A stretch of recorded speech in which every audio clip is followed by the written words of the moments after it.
லேவியராகமம் 22 அதிகாரம். பின்னும் கர்த்தர் மோசேயை நோக்கி, இஸ்ரவேல் புத்திரர் எனக்கென்று நியமித்து செலுத்துகிற பரிசுத்த வஸ்துக்களை குறித்து ஆரோனும் அவன் குமாரரும் என் பரிசுத்த நாமத்தை பரிசுத்த குலைச்சல் ஆக்காதபடிக்கு எச்சரிக்கையாயிருக்க வேண்டும் என்று அவர்களுடைய சொல். நான் கர்த்தர்.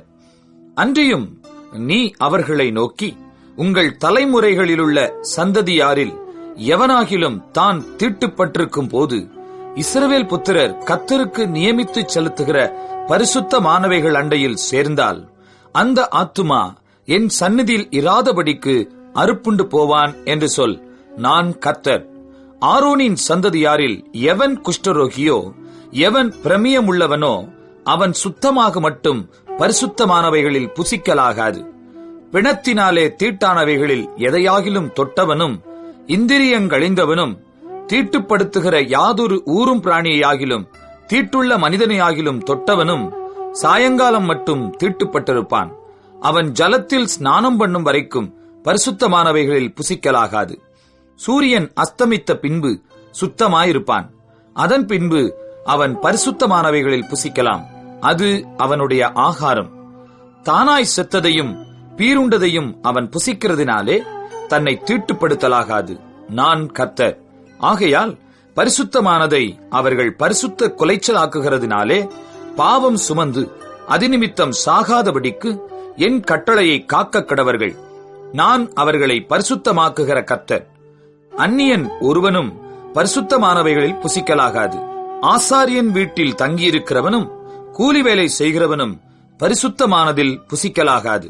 ஆசாரியனால் பணத்துக்கு கொள்ளப்பட்டவனும் அவன் வீட்டிலே பிறந்தவனும் அவனுடைய ஆகாரத்தில் புசிக்கலாம்.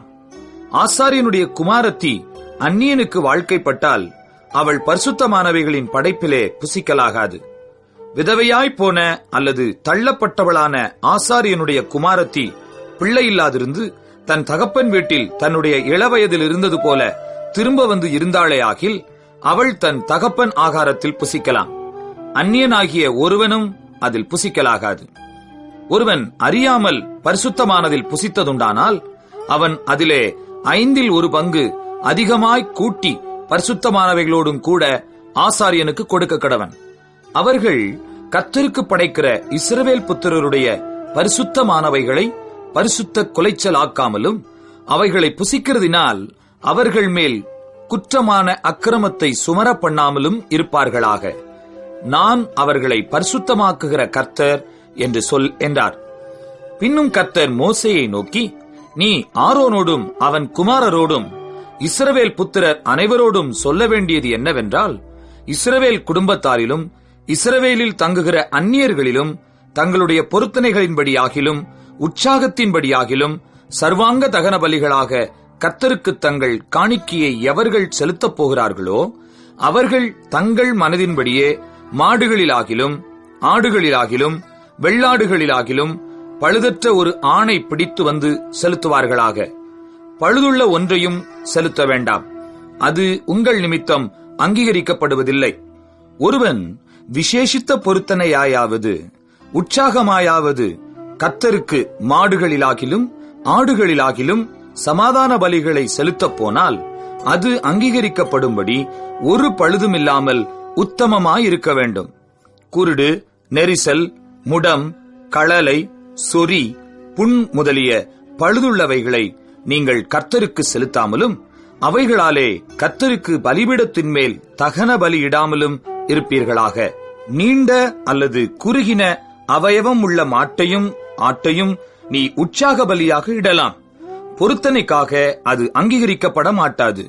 விதை நசுங்கினதையும் நொறுங்கினதையும் காயம்பட்டதையும் விதை அறுக்கப்பட்டதையும் நீங்கள் கர்த்தருக்கு செலுத்தாமலும் அவைகளை உங்கள் தேசத்திலே பலியிடாமலும் இருப்பீர்களாக. அந்நியபுத்திரன் கையிலும் இப்படிப்பட்டதை வாங்கி தேவனுக்கு அப்பமாக செலுத்தீர்களாக. அவைகளின் கேடும் பழுதும் அவைகளில் இருக்கிறது.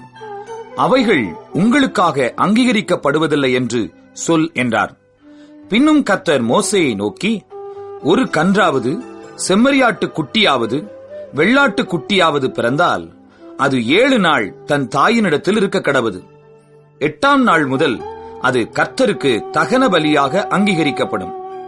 பசுவையும் அதன் கன்றையும் ஆட்டையும் அதன் குட்டியையும் ஒரே நாளில் கொல்ல வேண்டாம்.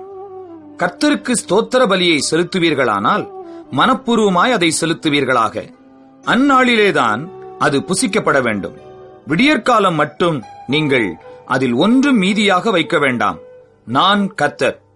நீங்கள் என் கட்டளைகளை கைக்கொண்டு அவைகளின்படி செய்யக் கடவீர்கள். நான் கர்த்தர். என் பரிசுத்த நாமத்தை பரிசுத்த கொலைச்சலாக்காதிருப்பீர்களாக. நான் இஸ்ரவேல் புத்திரர் நடுவே பரிசுத்தர் என்று மதிக்கப்படுவேன். நான் உங்களை பரிசுத்தமாக்குகிற கர்த்தர். நான் உங்களுக்கு தேவனாயிருப்பதற்காக உங்களை எகிப்து தேசத்திலிருந்து புறப்பட பண்ணினேன். நான் கர்த்தர் என்று சொல் என்றார்.